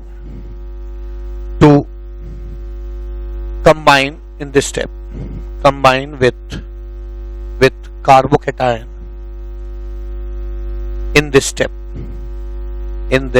step. ठीक है, तो ये हमने इसके बारे में SN1 रिएक्शन के बारे में 9वीं बात लिखी। मैं हल्का सा रिवाइज कर दूं। SN1 रिएक्शन एक मल्टी स्टेप रिएक्शन है। इसका पहला स्टेप जो है वो स्लोएस्ट स्टेप है, इसलिए रेट डिटरमाइनिंग होगा। ये रिएक्शन में जो इंटरमीडिएट है वो कार्बोकेटायन बनता है। कार्बोकेटायन रीअरेंज करने की टेंडेंसी रख सकता है, अगर वो रीअरेंज हो सकता है तो रीअरेंज करेंगे, उसके बाद ही न्यूक्लियोफाइल जोड़ेंगे। देख के लगता है जैसे रेट डिटरमाइनिंग स्टेप में सिर्फ एल्काइल हैलाइड इन्वॉल्व है, इसलिए इसका ऑर्डर 1 और मॉलिक्यूलरिटी 1 होगी। ये बहुत इंपॉर्टेंट बात है कि SN1 रिएक्शन का जो रेट है आप हमेशा कार्बोकेटायन की स्टेबिलिटी से जज करेंगे। ठीक है, कार्बोकेटायन की स्टेबिलिटी कैसे जज की जाती है इसके बारे में मैंने जनरल ऑर्गेनिक केमिस्ट्री में बहुत ही डिटेल में बातचीत की है।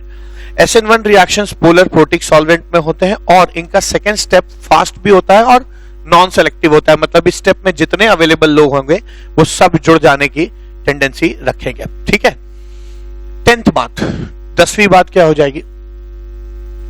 आप जानते हैं कि ये पॉजिटिवली चार्ज्ड है, तो न्यूक्लियोफाइल नेगेटिव हो बहुत अच्छा है, न्यूट्रल होगा, जैसे वाटर एक न्यूट्रल है तो वाटर भी यहां पे जुड़ने की टेंडेंसी रखेगा। लेकिन याद करिए SN2 रिएक्शन में एल्काइल हैलाइड पे न्यूक्लियोफाइल को अटैक करना होता था और एल्काइल हैलाइड न्यूट्रल होता है, इसलिए वहां पर न्यूक्लियोफाइल को चार्ज होना जरूरी था। फिर से बता रहा हूं मैं आपको, एल्काइल SN2 रिएक्शन को कंपेयर करते हैं SN1 से। SN2 में न्यूक्लियोफाइल जो है उसका नेगेटिवली चार्ज होना बहुत जरूरी था क्योंकि एल्काइल हैलाइड न्यूट्रल था। तो ये भी अगर न्यूट्रल है और वो भी न्यूट्रल हो तो ये उस पर अटैक नहीं करेगा। तो बहुत जरूरी था कि अगर एल्काइल हैलाइड न्यूट्रल है तो कम से कम न्यूक्लियोफाइल को क्या होना चाहिए? Negatively charge. इसीलिए मैंने SN2 रिएक्शन में आपको बताया था कि SN2 रिएक्शन हमेशा नेगेटिवली चार्ज न्यूक्लियोफाइल यानी स्ट्रॉन्ग न्यूक्लियोफाइल्स देते हैं, पर SN1 में ये चक्कर नहीं है। SN1 रिएक्शन में जब न्यूक्लियोफाइल जुड़ रहा होता है तब reaction intermediate already positively charged है, तो अगर रिएक्शन इंटरमीडिएट न्यूट्रल होता है तब तो हमारी मजबूरी होती कि उसको नेगेटिवली चार्ज होना होता है, लेकिन ये खुद ही पॉजिटिवली चार्ज्ड है तो ये न्यूक्लियोफाइल जो है वो नेगेटिव बहुत अच्छा, इवन न्यूट्रल भी चलेगा क्योंकि न्यूट्रल भी पॉजिटिव की तरफ है ना इलेक्ट्रॉन क्लाउड की वजह से अट्रैक्ट हो सकता है। तो SN1 रिएक्शन में न्यूट्रल न्यूक्लियोफाइल्स भी चलेंगे यानी वीक न्यूक्लियोफाइल्स भी है ना, वीक न्यूक्लियोफाइल्स भी SN1 रिएक्शन बड़े आसानी से दे देंगे।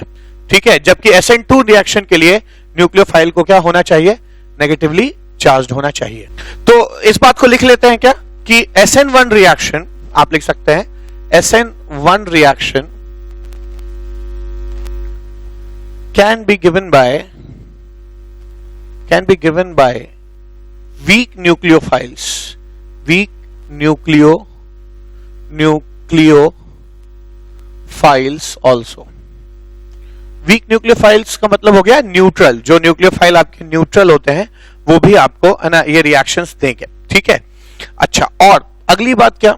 11वीं बात, अगर आप एनर्जी का डायग्राम देखेंगे तो आप एनर्जी का डायग्राम भी बना सकते हैं। इनका कुछ ऐसा है, रिएक्टेंट RI और फिर प्रोडक्ट। ये रिएक्टेंट है, ये प्रोडक्ट है और बीच में कार्बोकेटायन बन रहा है जो कि है ना रिएक्शन इंटरमीडिएट। तो रिएक्शन इंटरमीडिएट और ट्रांजिशन स्टेट में फर्क होता है। ये ट्रांजिशन स्टेट है, ये ट्रांजिशन स्टेट 1, ट्रांजिशन स्टेट 2 है। ट्रांजिशन स्टेट वो स्टेट होता है जो क्षण भर के लिए बनता है, फिर चीजें है ना बदल जाती है। ट्रांजिशन स्टेट की बात नहीं है। याद रखिए SN1 रिएक्शन एक ही स्टेप का होता था, reactant directly used to change into product और साथ में बीच में एक ट्रांजिशन स्टेट बनता था। पर यहां पर क्या है, रिएक्टेंट जो है वो प्रोडक्ट में बदल रहा है, बीच में है ना कार्बोकेटायन बनता है और कार्बोकेटायन जो है बीच में बनता है और कार्बोकेटायन RI की तरह काम करेगा। तो ये एक्चुअली 2 स्टेप रिएक्शंस हैं। कई बार इसमें 3 स्टेप भी हो सकते हैं, कैसे होंगे मैं अभी क्वेश्चंस कर रहा हूं तो आपको समझ में आए। ठीक है, तो ये इसका एनर्जी डायग्राम होगा कि अगर ये एनर्जी की बात करिए और ये जो है आपका अगर रिएक्शन कोऑर्डिनेट होगा, रिएक्शन कोऑर्डिनेट कहिए इसको, तो आप देख सकते हैं SN1 रिएक्शन ऐसे ही प्रोपेगेट करता है, जिसमें शुरू में रिएक्टेंट जो है कार्बोकेटायन में, फिर कार्बोकेटायन न्यूक्लियोफाइल से कंबाइन करके प्रोडक्ट में चेंज कर जाता है। ठीक है, तो ये एनर्जी का इसका प्रोफाइल हो गया। ठीक है, दूसरी चीज क्या कहना है मुझे, अगली चीज ये बतानी है कि अगर आप गौर से देखिए तो इसको अगर ये एटम कायरल होता, अगर ये एटम कायरल होता तो ये इसके सामने रखने पर ये दोनों एक दूसरे के मिरर इमेज आते हैं, ऐसे यहां रखते तो ये न्यूक्लियोफाइल। तो अगर ये कायरल होता यानी ये ग्रुप अलग, ये ग्रुप अलग, ये ग्रुप अलग और ये ग्रुप अलग, तो ये और ये एक दूसरे के मिरर इमेज कहे जाएंगे। ठीक है, यहाँ पे आप मिरर रख देते हैं ऐसे और इसको उठा के अगर आप यहाँ पे रख देंगे तो बिल्कुल एक दूसरे के दोनों मिरर इमेज लगेंगे। तो दो लोग जब मिरर इमेज होते हैं और उनमें एक कार्बन कायरल वगैरह होता है तो उसको एनांशियोमेरिक पेयर्स कहा जाता है। और उस मिक्सचर को जहां ये दोनों बराबर बराबर मात्रा में पाए जाते हैं उस मिक्सचर को रेसमिक मिक्सचर कहते हैं। ये बात मैंने आइसोमेरिज्म चैप्टर में बहुत डिटेल में पढ़ाई है ना, ऑप्टिकल आइसोमेरिज्म में।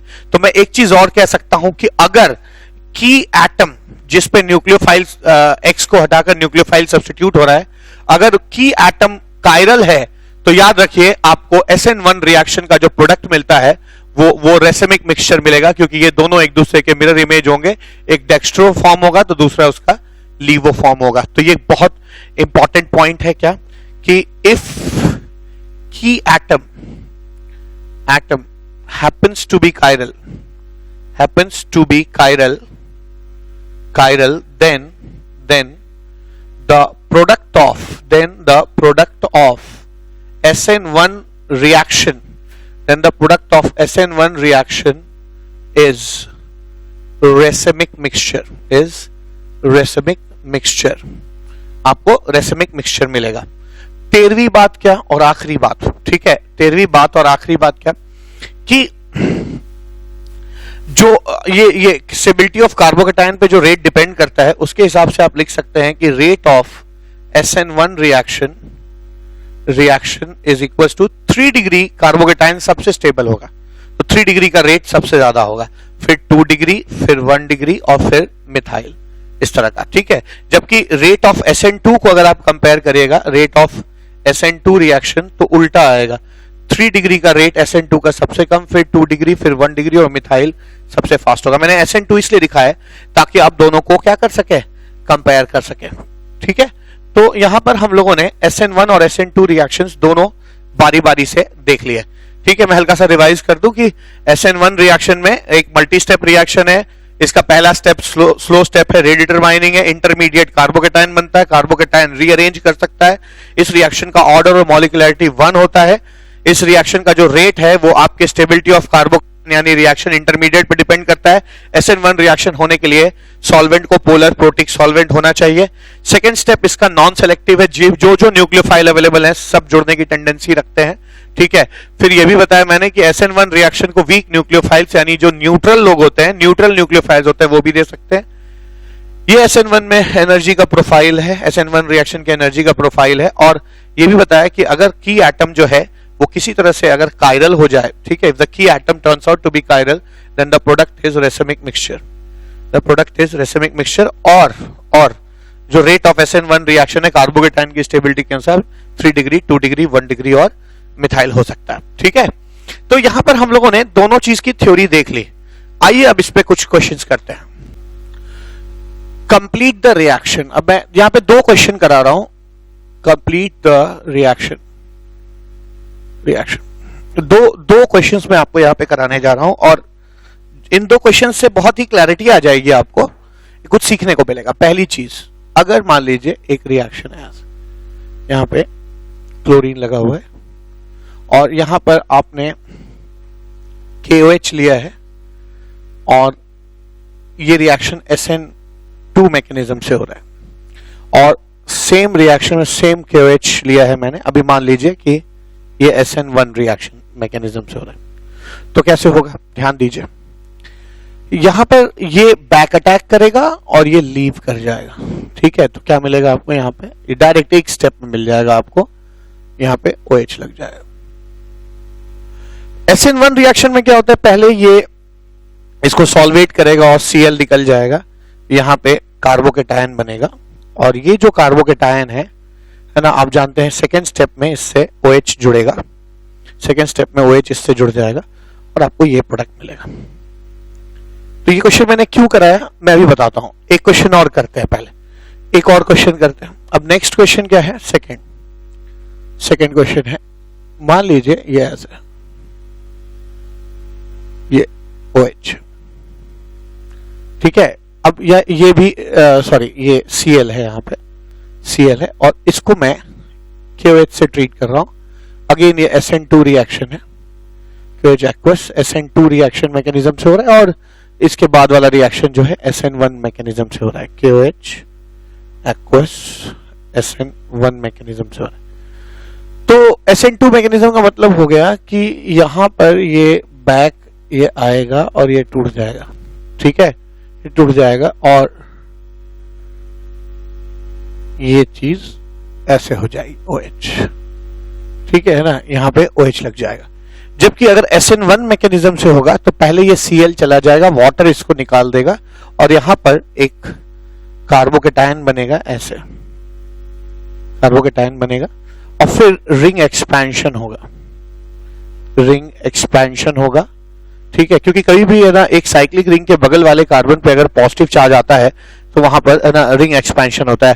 कार्बोकेटायन कैसे बिहेव करते हैं हाइड्रोकार्बन के फर्स्ट लेक्चर में मैंने बहुत डिटेल में बताया है, अगर आपको नहीं मालूम है तो आप वहां जाकर देख सकते हैं। हाइड्रोकार्बन का फर्स्ट लेक्चर में मैंने बहुत डिटेल में कार्बोकेटायंस के बिहेवियर या उनके रिएक्शन मैकेनिज्म के बारे में बातचीत की है।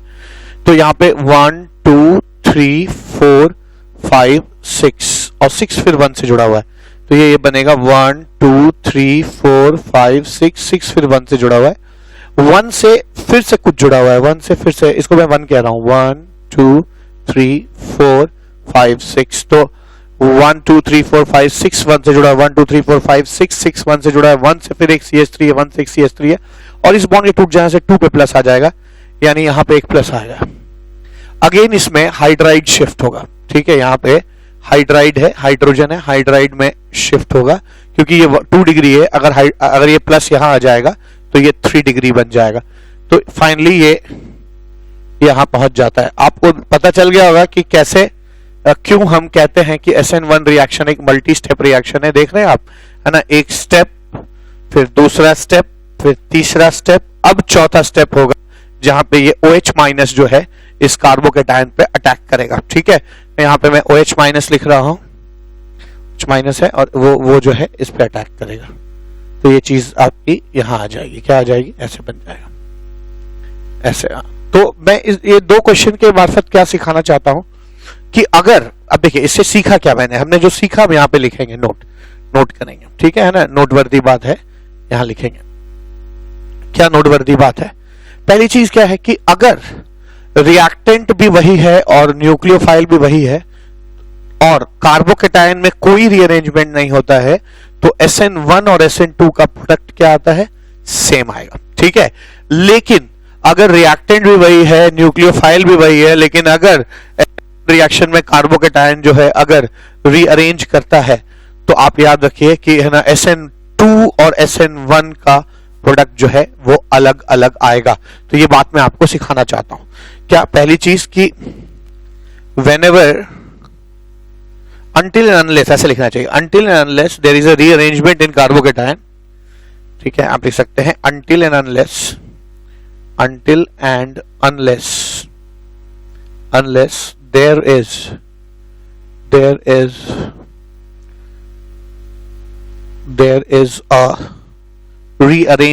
there is a rearrangement in carbocation,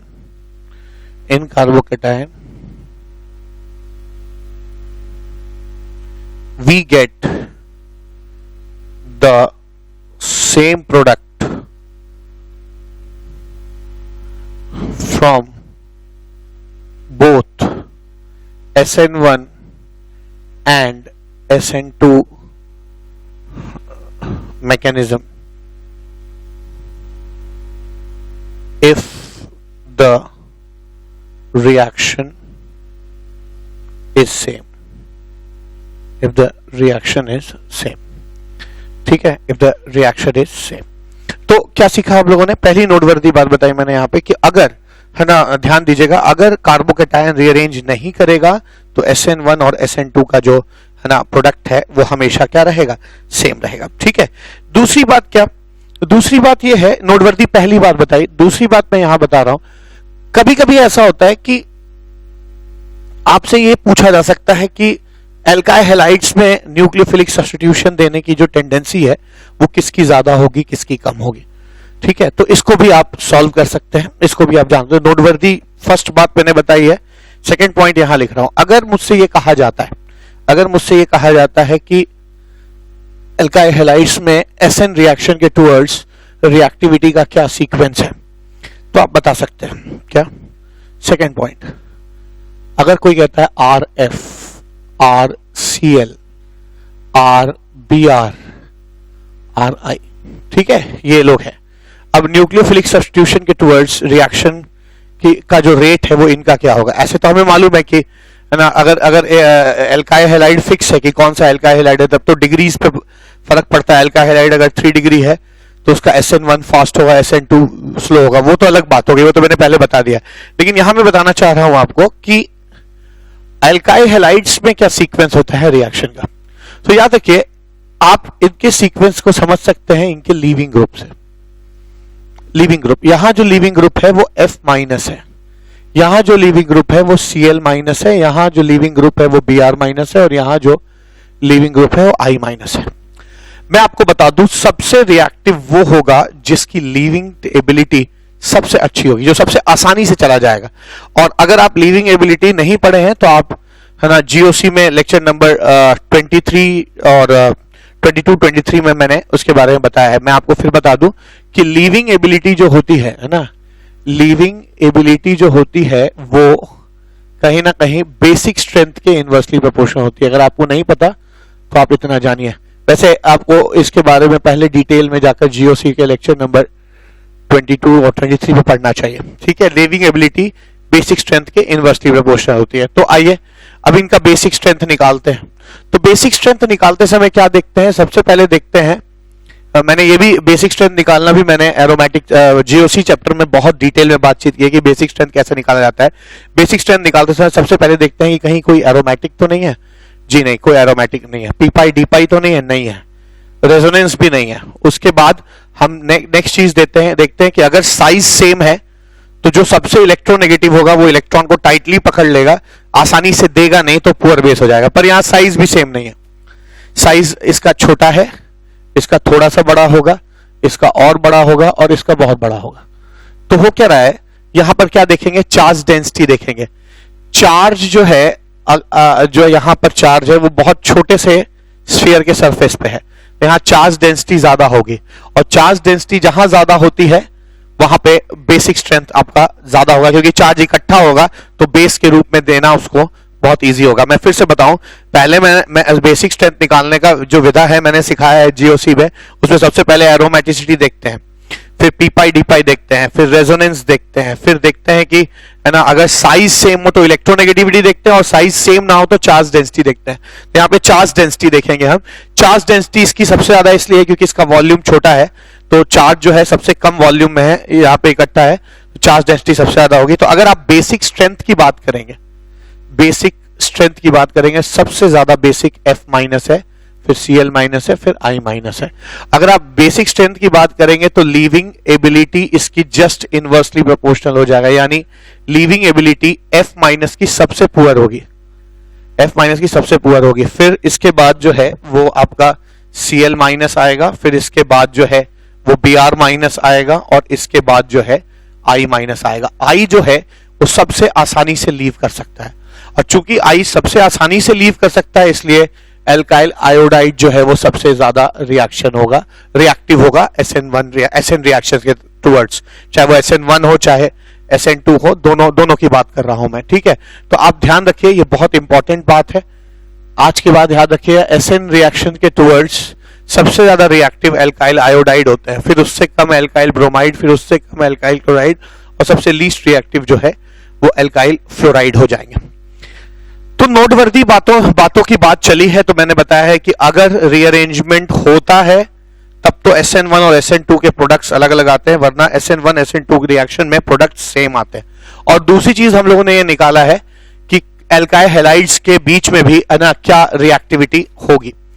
तीसरी बात नोटवर्दी जो मुझे बतानी है आपको, है ना, वो क्या है, वो है कि SN1 SN2 रिएक्शंस में कौन कैसे कैसे रिएक्शन देता है एल्काइल हैलाइड के अनुसार, एल्काइल ग्रुप के अनुसार कैसे रिएक्शंस होते हैं, इस पे हम लोग, मैं एक बातचीत और करना चाहता हूं। तो थर्ड बात क्या हो जाएगी,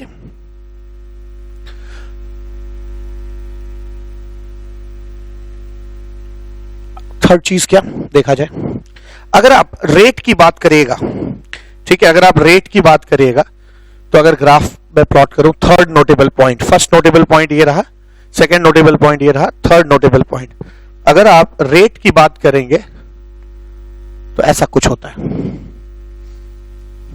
रेट ऑफ रिएक्शन, और ये है ना मिथाइल,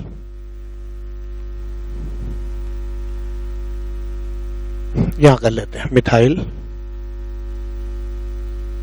1 डिग्री 2 डिग्री और 3 डिग्री। तो SN आप जानते हैं कि SN2 रिएक्शंस जो होते हैं, है ना, SN2 रिएक्शन उनका जो रेट है वो ऐसे होता है 3 डिग्री सबसे कम, फिर 2 डिग्री, फिर 1 डिग्री, फिर मिथाइल। और SN1 रिएक्शन का जो रेट होता है उनमें जो ऑर्डर होता है अभी मैंने सिखाया 3 डिग्री, 2 डिग्री, 1 डिग्री और मिथाइल। तो पहले इसको प्लॉट करते हैं। 3 डिग्री SN2 रिएक्शन 3 डिग्री के लिए सबसे स्लो होगा और मिथाइल के लिए सबसे फास्ट होगा, यानी ये रिएक्शन ऐसा होता है, ये रिएक्शन का रेट ऐसा होता है। तो SN2 रिएक्शन का है ये रेट, ये SN2 रिएक्शन का रेट है। मिथाइल के लिए सबसे फास्ट, फिर 1 डिग्री थोड़ा स्लो, 2 डिग्री, 3 डिग्री। जबकि SN1 रिएक्शन में उल्टा होता है, 3 डिग्री सबसे ज्यादा फास्ट होता है, फिर 2 डिग्री, फिर 1 डिग्री, फिर मिथाइल। तो इनका जो रेट है SN1 रिएक्शन का वो कुछ इस तरह से होता है, ऐसे होता है। ये SN1 रिएक्शन का रेट है। तो आप देख सकते हैं 2 डिग्री के आसपास, 2 डिग्री कुछ ऐसी चीज है जहां SN1 और SN2 कंपीट करते हैं, ठीक है, रिएक्शन के लिए कंपीट करते हैं। तो मैं अब क्या कह सकता हूं, तो इस ग्राफ से मैं एक चीज मैं आपको एक नोटवर्दी बात बताना चाहता हूं जो आपको आगे क्वेश्चंस करते समय काम आएगी। क्या? अब देखिए इससे क्या सीखा मैंने। आप मान लीजिए कि ये एल्काइल ग्रुप है, एल्काइल ग्रुप है और एक टेबल बना रहा हूं मैं SN1 SN2, ठीक है, या SN2 पहले और SN1 बाद में। अब मैं यहां पे एक टेबल बना रहा हूं,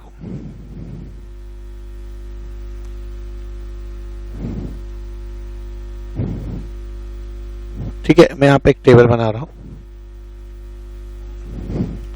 और इस टेबल में 4 कॉलम्स बना रहा हूं, ये 4 रोज बना रहा हूं इस टेबल में। इस टेबल में 4 रोज क्या कहते हैं, ये थर्ड नोटेबल बात है जो बहुत इंपॉर्टेंट है, आपको याद रखना है। मिथाइल 1 डिग्री, 2 डिग्री और 3 डिग्री। SN2 रिएक्शंस मिथाइल देंगे, 1 डिग्री देंगे और 2 डिग्री देंगे। 3 डिग्री रिएक्शंस, जो 3 डिग्री जो है SN2 रिएक्शंस नहीं देते। SN1 रिएक्शन की जहां तक बात है, SN1 रिएक्शन जो है वो 3 डिग्री लोग देते हैं और 2 डिग्री देते हैं। SN1 रिएक्शन मिथाइल और 1 डिग्री नहीं देते, ठीक है, मिथाइल और 1 डिग्री नहीं देते। तो ये एक ऐसी बात है, ऐसी नोटेबल बात है जो आपको याद रखनी है, ठीक है ना, याद रखनी है कि SN1 रिएक्शन जो है वो सिर्फ 2 डिग्री और 3 डिग्री देंगे और SN1 रिएक्शन सिर्फ 2 डिग्री और 3 डिग्री देंगे, 1 डिग्री और 2 डिग्री, 1 डिग्री और मिथाइल नहीं देंगे। और SN2 रिएक्शन मिथाइल भी देगा, 1 डिग्री भी देगा, 2 डिग्री भी देगा, 3 डिग्री एल्काइल हैलाइड जो है वो SN2 रिएक्शन नहीं देंगे।